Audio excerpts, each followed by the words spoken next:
Hello everyone, welcome to study I Q. Study I Q के इस video में शुरू करते हैं एसएससी सीजीएल के लिए सेट नंबर 4। दूसरे नॉर्थ ईस्ट ओलंपिक गेम्स का आयोजन अभी अभी भारत के किस राज्य में किया गया? जो हमारे पूर्वोत्तर के राज्य हैं, 8 हमारे राज्य हैं नॉर्थ ईस्ट के। तो second north east Olympic games कहाँ पे आयोजित हुए थे उन 8 में से? और हो सके तो ये भी बताइए कि पदक तालिका में नंबर 1 कौन था, यानी मेडल टैली में किसने टॉप किया। भारत का कौन सा रेलवे स्टेशन है जिसका नाम बदलकर अब एकता नगर रेलवे स्टेशन कर दिया गया है? क्या नाम रख दिया गया है इसका? Ekta Nagar railway station. असम की सरकार ने कौन सा राष्ट्रीय उद्यान है जिसका साइज 3 गुना कर दिया है, क्योंकि वहां पे वो घड़ियाल मगरमच्छ का कंजर्वेशन संरक्षण करना चाहते हैं? तो किस नेशनल पार्क का साइज 3 गुना बढ़ा दिया है असम की सरकार ने? अभी अभी कौन से संगठन ने ग्लोबल रिस्क रिपोर्ट जारी करी?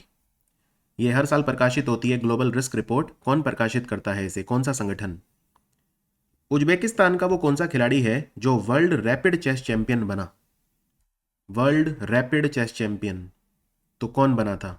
बहुत बड़ी बात है, उज्बेकिस्तान जैसे देश का खिलाड़ी जो है वो इतना अच्छा कर रहा है, रैपिड चेस चैंपियन बन रहा है, तो ये बहुत इंपॉर्टेंट है और ये ऑलरेडी कई एग्जाम्स में क्वेश्चन रिपीट हो चुका है।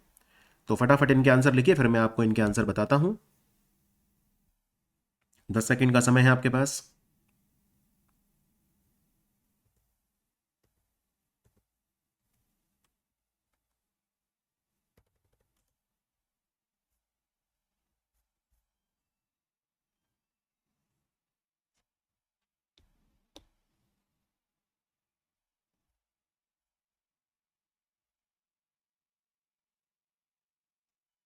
देखिए, जो दूसरे नॉर्थ ईस्ट ओलंपिक गेम हैं वो हुए थे शिलोंग में। तो राज्य पूछा है तो शिलोंग राजधानी है मेघालय की, तो आंसर हो गया मेघालय। और पदक तालिका में नंबर 1 था मणिपुर। मणिपुर पदक तालिका में नंबर 1 था। मेघालय में क्यों हुए इस साल? क्योंकि 2022 का जो साल था, मेघालय के 50 साल पूरे हो गए राज्य के बने हुए। 1972 में बना था मेघालय, तो ये उनका गोल्डन जुबली था। और जो तीसरे नॉर्थ ईस्ट ओलंपिक गेम्स हैं वो कहाँ पे होंगे? वो नागालैंड में होंगे। ये भी आपको नहीं भूलना है कि जो तीसरे नॉर्थ ईस्ट ओलंपिक्स हैं वो कहाँ होंगे, तो वो नागालैंड में होंगे। एकता नगर रेलवे स्टेशन जो है इसका नाम क्या हो गया है? Kevadia railway station. मतलब केवड़िया का नाम हो गया है एकता नगर रेलवे स्टेशन। पहले इसको केवड़िया बोलते थे, अब बोलेंगे एकता नगर रेलवे स्टेशन। ये नर्मदा जिले में है गुजरात में। स्टैच्यू ऑफ यूनिटी भी यहीं पर है, जो 182 मीटर जिसकी ऊंचाई है। स्टैच्यू ऑफ यूनिटी दुनिया का सबसे बड़ा स्टैच्यू है, वल्लभ भाई पटेल जी का स्टैच्यू है। और वल्लभ भाई पटेल स्वतंत्र भारत के पहले गृह मंत्री थे, right, iron man of India. तो एकता नगर रेलवे स्टेशन, और 31 तारीख को, 31 अक्टूबर को हम उनका जन्मदिन राष्ट्रीय एकता दिवस के रूप में मनाते हैं। असम की सरकार ने असम में जो ओरांग नेशनल पार्क है, और असम में कौन कौन से नेशनल पार्क हैं? असम में 7 नेशनल पार्क हैं। पहले 5 थे, फिर 2 और बन गए थे। तो कौन से बने थे 2? एक का नाम है रायमोना नेशनल पार्क, और एक बना था दिहिंग पटकई नेशनल पार्क। दिहिंग पटकई और रायमोना 2 नए बने थे। ओरांग नेशनल पार्क का साइज 3 गुना कर दिया है। और आपको बता दूं, असम में एक नई वाइल्ड लाइफ सेंचुरी भी बनी है। क्या नाम है उसका? उसका नाम है Barak Bhuban. Barak Bhuban wildlife sanctuary, जो वहां की बराक घाटी है, बराक वैली, वहां पे बनी है। ग्लोबल रिस्क रिपोर्ट को प्रकाशित करता है विश्व आर्थिक मंच, यानी world economic forum. World economic forum प्रकाशित करता है ग्लोबल रिस्क रिपोर्ट। उज्बेकिस्तान का वो खिलाड़ी जो वर्ल्ड रैपिड चेस चैंपियन बना है, उसका नाम लिख देता हूं। उसका नाम है नोदिरबेक अब्दुसतोरोव। नोदिरबेक अब्दुसतोरोव। तो ये बना है वर्ल्ड रैपिड चेस चैंपियन। ठीक है, तो ये है। बाकी जो मैंने आपको एकता नगर बताया था केवड़िया, तो गुजरात में है वो। और गुजरात में 5 सबसे इंपॉर्टेंट करंट अफेयर कौन से? गुजरात में एक तो स्मृति वन बना है। भूकंप आया था ना गुजरात में, 2001 में आया था शायद। तो उस भूकंप में जो भी लोग मरे थे उनकी याद में, उनकी स्मृति में स्मृति वन बना है। कहाँ बना है ये भुज में बना है, जो कच्छ जिले में आता है। फिर गुजरात में एक जो वेदांता कंपनी है और जो फॉक्सकॉन कंपनी है। अब देखो, वेदांता कंपनी कहाँ की है? ब्रिटेन की। फॉक्सकॉन कहाँ की है? ताइवान की। ये दोनों मिलकर सेमीकंडक्टर मैन्युफैक्चर करेंगे। कहाँ पे? ढोलेरा में। ढोलेरा इसीलिए भारत की पहली सेमीकंडक्टर सिटी बनेगी, यानी सेमीकॉन सिटी बनेगी। तो ये एक बड़ा अच्छा सवाल है कि भारत की पहली सेमीकॉन सिटी कौन सी बनेगी, तो आंसर है ढोलेरा। एक चीज गुजरात में ये याद रखो कि गुजरात में नेशनल मैरीटाइम हेरिटेज कॉम्प्लेक्स बन रहा है, यानी कि राष्ट्रीय समुद्री धरोहर परिसर, ये लोथल में बन रहा है। ठीक है, पुर्तगाल की मदद से बन रहा है, तो लोथल में बन रहा है, ये भी मत भूलिए। फिर गुजरात में एक गांव है मोढेरा, जहां पे सूर्य मंदिर भी है, मोढेरा सन टेम्पल। तो मोढेरा जो है ये मेहसाना जिले में आता है, और मोढेरा भारत का पहला 24/7 सोलर विलेज बना है, यानी यहाँ पे पूरे गांव में जो भी बिजली है वो सौर ऊर्जा से बनती है। फिर गुजरात में एक नया एयरबेस बना है हमारी वायुसेना का, दीसा में। दीसा एयरबेस कहाँ है, ये बनासकांठा जो जिला है वहाँ पे है। और फिर गुजरात में एक कंटेनर टर्मिनल बना है अभी अभी, कंटेनर टर्मिनल भारत का पहला, इसका ये बना है टूना टकरा में। और टूना टकरा कहाँ है, दीनदयाल बंदरगाह, दीनदयाल बंदरगाह। ठीक है, जिसे कांडला बंदरगाह बोलते थे पहले, कांडला पोर्ट, उसका नाम दीनदयाल पोर्ट हो गया था। तो यहाँ पे कंटेनर टर्मिनल बना है। ये सबसे इंपॉर्टेंट क्वेश्चन है गुजरात के 5 जो मैंने आपको बताए हैं। एक दो चलो और बता देता हूँ। गुजरात का जो गरबा डांस होता है उसको यूनेस्को ने अपनी अमूर्त विरासत डिक्लेयर करा है, यानी इनटेंजिबल कल्चरल हेरिटेज डिक्लेयर करा है। और गुजरात में एक वडोदरा में एनआरटीआई है, national rail and transportation institute, इसका नाम बदल के अब गति शक्ति विश्वविद्यालय कर दिया गया है, गति शक्ति विश्वविद्यालय कर दिया गया है। और ये बताइए चलिए, गुजरात में एक जगह है भावनगर, वो न्यूज़ में क्यों आई थी? एक और सुपर इंपॉर्टेंट क्वेश्चन आपको बता देता हूं यहाँ पे, क्योंकि दुनिया का पहला सीएनजी टर्मिनल बन रहा है यहाँ पे, दुनिया का पहला सीएनजी टर्मिनल भावनगर में बन रहा है। तो ये 7-8 अगर आपको गुजरात की चीज़ें पता है तो बहुत ज़्यादा आप कॉन्फिडेंट महसूस करेंगे। चलिए आगे बढ़ते हैं। इसरो का नया चेयरमैन कौन बना? ये 10वें चेयरमैन बने हैं इसरो के। अभी India State of Forest Report आई थी 2021, जो 2022 में रिलीज हुई थी। भारत के कौन से राज्य में वन क्षेत्र सबसे ज्यादा है, यानी फॉरेस्ट कवर सबसे ज्यादा है? खेलो इंडिया यूथ गेम्स 2023 में कहां पे होंगे? खेलो इंडिया यूथ गेम्स। प्रधानमंत्री फसल बीमा योजना में हम टेक्नोलॉजी का इस्तेमाल कैसे कर सकते हैं, इसको देखने के लिए इसरो ने एक कमेटी बनाई थी। इस कमेटी के चेयरमैन कौन थे? और एक बहुत महान महिला है जिन्होंने अपनी आत्मकथा लिखी है, जिसका नाम है इनडोमिटेबल। इनडोमिटेबल मतलब वो होता है जिसको कोई दबा नहीं सकता, जो बहुत बोल्ड पर्सन होता है, बहुत ज़्यादा निर्भीक होता है, ब्रेव होता है, बहादुर होता है बहुत ज़्यादा, उसको बोलते हैं इनडोमिटेबल। ये किसकी आत्मकथा है? तो इनके आंसर लिखिए फटाफट, फिर एक्सप्लेन करता हूं।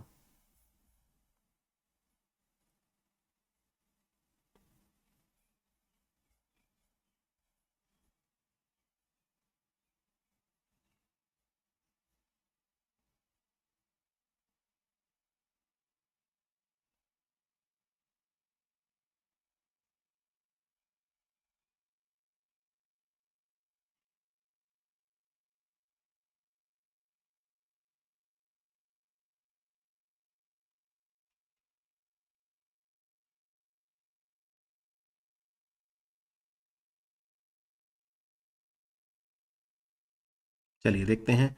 इसरो के चेयरमैन हैं एस सोमनाथ, बहुत ही महान व्यक्ति हैं एस सोमनाथ। भारत में सबसे ज्यादा फॉरेस्ट कवर कहां है? Madhya Pradesh is the answer. Madhya Pradesh में है सबसे ज्यादा वन क्षेत्र। वन क्षेत्र का मतलब होता है सबसे ज्यादा, अगर किलोमीटर में देखें या हेक्टेयर में देखें तो जंगल कहां पे हैं, यानी सबसे ज्यादा पेड़ कहां पे हैं, मोटी बात ही है, तो मध्य प्रदेश में। लेकिन सावधान, अगर यहां पे पूछें कि भारत के में किस राज्य में फॉरेस्ट कवर जो है as a percentage of total area कहां ज्यादा है, यानी उस राज्य में जितना क्षेत्रफल है पूरे राज्य में उसके कितने परसेंटेज एरिया में फॉरेस्ट कवर है, वो तो आंसर हो जाएगा मिजोरम। क्योंकि मिजोरम में लगभग 84% जो जमीन है वहां पे जंगल है। समझ में आया? तो प्रतिशत पूछें कि भाई वन क्षेत्र एक वहां के टोटल जो क्षेत्रफल है उसके अनुपात में, तो आंसर मिजोरम हो जाएगा। लेकिन अगर सिंपल पूछ रहे हैं फॉरेस्ट कवर कहां ज्यादा है, तो आंसर हो गया मध्य प्रदेश। खेलो इंडिया यूथ गेम्स अगले साल पूछा है 2023 में कहां होंगे, तो 2023 में कहां होंगे? आसान सवाल है, मध्य प्रदेश में होंगे। और 2022 में कहां पे हुए थे? पंचकुला में हुए थे, हरियाणा में। ये चौथे थे। इनके लिए शुभंकर क्या था? एक तो था जय और एक था विजय। अब ये जय और विजय का क्या सीन है, ये कौन है जय विजय? जय है ब्लैक बक यानी काला हिरण, जो हरियाणा का स्टेट एनिमल है। हरियाणा और पंजाब और आंध्र प्रदेश, इन तीन राज्यों का स्टेट एनिमल है ब्लैक बक यानी काला हिरण। ये है जय। और विजय है बाघ यानी टाइगर। तो ये खेलो इंडिया यूथ गेम्स के मैस्कॉट थे। और हरियाणा ने एक अपना अलग से मैस्कॉट रखा था जो था धाकड़। ये एक बैल टाइप होता है, सांड टाइप होता है धाकड़। तो ये था, ठीक है। तो ये हरियाणा के लिए था धाकड़ और बाकी पूरे इंडिया के लिए थे जय और विजय। और इसमें पदक तालिका में किसने बाजी मारी? पदक तालिका में हरियाणा ही नंबर 1 था इस बार। ये भी ध्यान रखना है आपको खेलो इंडिया गेम्स में। ये खेलो इंडिया गेम जो पंचकुला में हुए थे, चौथे हुए थे। और जो ये खेलो इंडिया यूथ गेम 2023 में मध्य प्रदेश में होंगे, ये 5वें होंगे। एक और इंपॉर्टेंट बात, अगर आपसे पूछें खेलो इंडिया यूनिवर्सिटी गेम्स कहाँ पे होंगे, तो वो आंसर बदल जाएगा। 2023 में वो यूपी में होंगे, उत्तर प्रदेश में होंगे खेलो इंडिया यूनिवर्सिटी गेम्स। ये यूथ गेम्स की बात हो रही है, ठीक है। ये भी ध्यान रखिए। चलिए आगे बढ़ते हैं। प्रधानमंत्री जो फसल बीमा योजना है, उसके लिए जो टेक्नोलॉजी के लिए जो कमेटी बनी थी, उसके चेयरमैन बनाए गए थे के आर मंजूनाथ।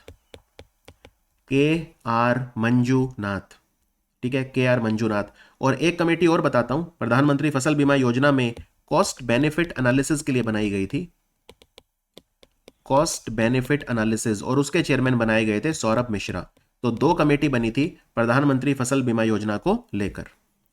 प्रधानमंत्री फसल बीमा योजना को लेकर जो है 2 वो बनी थी। और अगर आपसे पूछें कि जो प्रधानमंत्री फसल बीमा योजना है, प्रधानमंत्री फसल बीमा योजना, उसमें प्रीमियम कितना भरना पड़ता है किसानों को? प्रीमियम कितना भरना पड़ता है? तो देखिए डिपेंड करता है ये खरीफ फसल है कि रबी है। अगर खरीफ फसल है तो 2% भरना पड़ता है, और अगर रबी फसल है तो उसके लिए 1.5% भरना पड़ता है। तो खरीफ फसलों के लिए 2%, रबी फसलों के लिए 1.5%, और अगर कैश क्रॉप्स हैं तो उसके लिए 5%। आगे बढ़ते हैं। इनडोमिटेबल किसकी है? स्टेट बैंक ऑफ इंडिया की चेयरमैन हुआ करती थी, अगर आपको याद हो, अरुंधति भट्टाचार्य। तो अरुंधति भट्टाचार्य की अपनी आत्मकथा है इनडोमिटेबल। इज दैट अंडरस्टूड और नॉट? और क्या कोई ऐसी चीज है जो बहुत ही खास है, जो इसरो में याद रखने वाली है? हाँ, वैसे तो काफ़ी सारी चीज़ें हैं। बता देता हूँ, थोड़ी सी बता देता हूँ, 2-4। देखो, इसरो जो है ना, उसने आप जानते हैं कि सैटेलाइट छोड़े हैं इसरो ने, जो PSLV C53 मिशन किया था। तो उसमें 3 सैटेलाइट छोड़े थे सिंगापुर के। और ये 3 सैटेलाइट कौन से थे? एक का नाम था न्यूसार, एक का नाम था स्कूब 1, और एक का नाम था DS अर्थ ऑब्जर्वेशन सैटेलाइट यानी DSEO। तो ये जो मिशन किया था, ये नहीं भूलना है आपको, राइट। उसके अलावा इसरो ने एक IS4OM सेंटर बनाया है, कहाँ पे? बेंगलोर में। ये IS4OM क्या होता है? ISRO system for safe and sustainable operation. ISRO system for safe and sustainable operation. क्या कोई ऐसा सैटेलाइट है जो इसरो नासा के साथ मिलकर छोड़ रहा है? हाँ, इसका नाम है निसार। निसार सैटेलाइट जो है वो इसके साथ छोड़ रहा है। फिर इसरो ने एक म्यूजियम भी बनाया है जिसका नाम है स्पार्क। ये डिजिटल म्यूजियम है, स्पार्क नाम का डिजिटल स्पेस म्यूजियम। तो ये नाम पूछ सकते हैं आपसे, या ये पूछ सकते हैं स्पार्क क्या चीज़ है, ये भी पूछ सकते हैं। अच्छा, इसरो ये चाह रहा है कि 5 PSLV रॉकेट बनाए जाएं। इसका ठेका किसे दिया है बनाने का? लार्सन एंड टूब्रो और हिंदुस्तान एरोनॉटिक्स लिमिटेड मिलकर बनाएंगे 5 PSLV रॉकेट, 5 PSLV रॉकेट। और इसरो ने अभी अभी 36 सैटेलाइट छोड़े हैं। कौन सी कंपनी के? कंपनी का नाम है वन वेब। और कौन सा रॉकेट यूज किया था? GSLV Mk3, जिसे LV-M3 भी बोलते हैं, ठीक है। तो ये भी ध्यान रखिए, ये जो GSLV Mk3 सबसे हैवी है इनका ये। और इसमें जो इंजन यूज करेंगे वो है CE20 इंजन, जिसकी टेस्टिंग महेंद्रगिरी से भी इन्होंने की थी। तो अनलिमिटेड क्वेश्चन आ सकते हैं, ठीक है ना।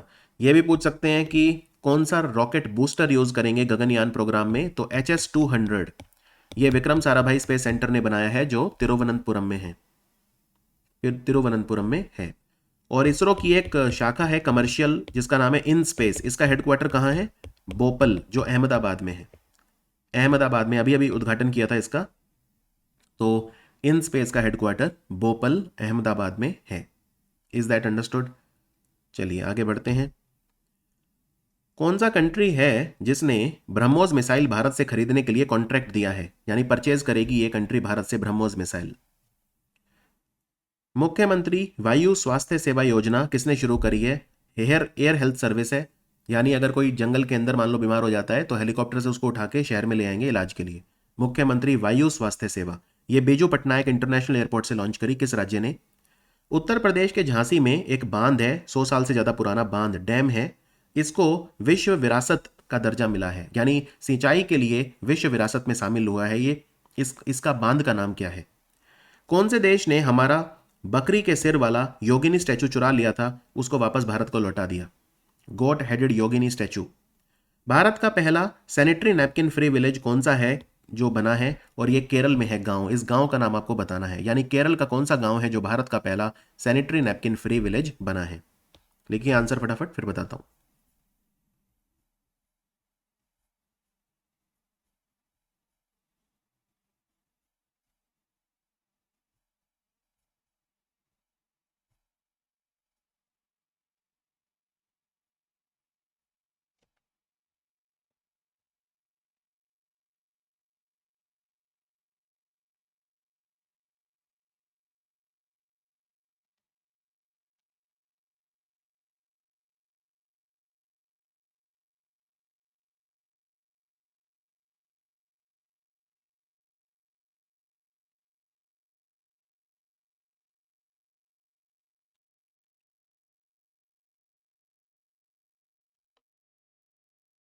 चलिए करते हैं।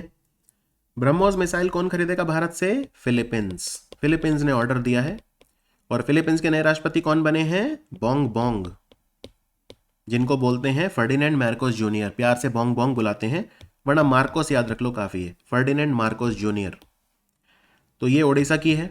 नवीन पटनायक के पिता थे बीजू पटनायक। ये भुवनेश्वर एयरपोर्ट का नाम है, बीजू पटनायक इंटरनेशनल एयरपोर्ट। एक एयरपोर्ट और है उड़ीसा में जिसका नाम है झारसुगुड़ा एयरपोर्ट। तो इसका नाम किसके नाम पे रखा है? वीर सुरेंद्र साई।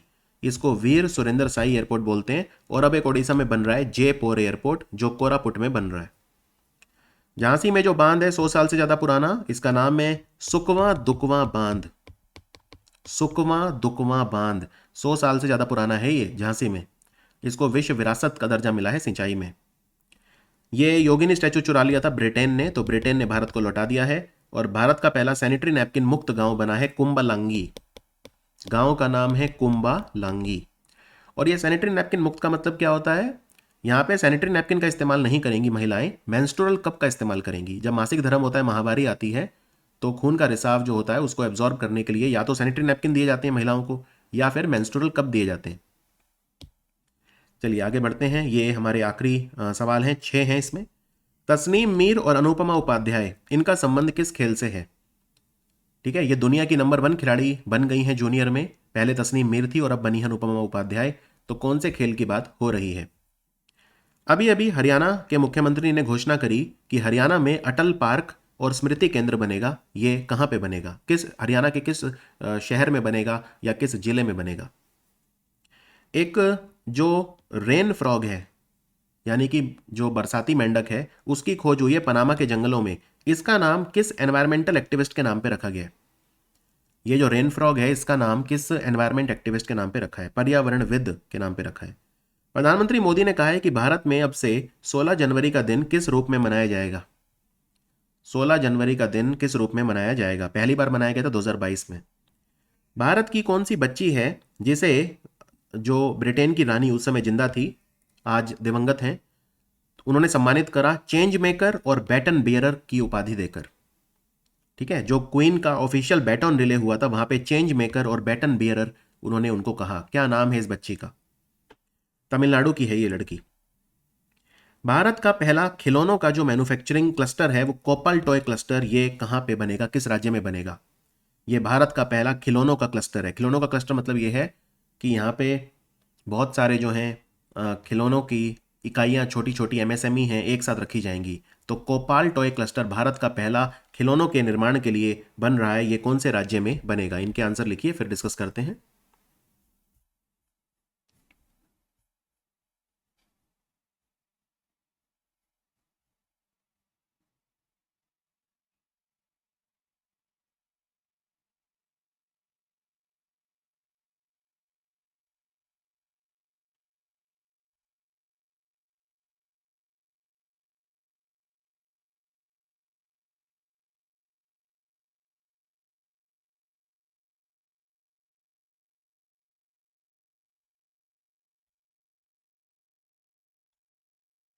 देखिए, तस्नीम मीर और अनुपमा उपाध्याय का संबंध है बैडमिंटन से। ठीक है, बैडमिंटन खेलती हैं ये। अटल पार्क और स्मृति केंद्र बनेगा गुरुग्राम में, और गुरुग्राम में अंतर्राष्ट्रीय सौर गठबंधन का हेडक्वार्टर भी है। पनामा जंगल में जो मेंढक मिला है उसका नाम ग्रेटा थनबर्ग के नाम पे रखा है। ग्रेटा थनबर्ग स्वीडन की हैं और पर्यावरण को बचाने के लिए एक आंदोलन चलाती हैं जिसको बोलते हैं Fridays for future. Fridays for future. ठीक है, ग्रेटा थनबर्ग। और ग्रेटा थनबर्ग को एक बीमारी भी है जिसको बोलते हैं एस्पर्जर सिंड्रोम। Asperger syndrome. उसके बाद कोपाल टॉय क्लस्टर, ये कर्नाटक में बन रहा है। एक कर्नाटक में और खिलौने भी होते हैं जिनको बोलते हैं चन्ना पटना के खिलौने। चन्ना पटना के खिलौने। चेंज मेकर और बैटन बेयरर किसको कहा? विनीशा उमा शंकर। वहां की रानी ने सम्मानित किया विनीशा उमा शंकर को। 16 जनवरी का दिन मनाया जाएगा नेशनल स्टार्टअप डे। भारत में जो नए उद्योग हैं, स्टार्टअप्स बोलते हैं जिन्हें, तो नेशनल स्टार्टअप डे के रूप में मनाया जाएगा। तो आई होप आपको मजा आ रहा होगा इसमें। सेट नंबर 4 में क्या स्कोर आया जरूर मुझे बताइए स्क्रीनशॉट भेज के। मिलते हैं सेट नंबर 5 में। Thank you for watching study IQ।